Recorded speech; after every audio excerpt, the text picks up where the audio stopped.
Presidente del Consorzio di tutela Conegliano Valdobbiadene e Prosecco di OCG non poteva mancare oggi al Venezia Testing a Santa Lucia di Piave. Siamo qui oggi e tra l'altro con molto onore.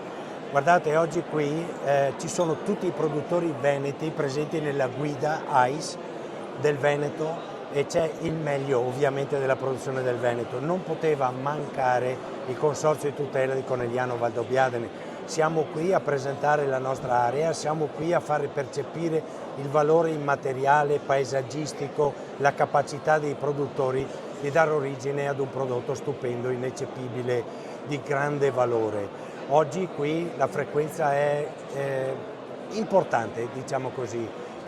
Sono state stimate già 500-600 persone fino a mezzogiorno, adesso sembrano già 1000, sono le ore 14. Qual è il nostro compito? Il nostro compito è trasmettere il valore di un territorio che sa fare un grande lavoro, che ha grandi capacità viticole e grandi capacità enologiche.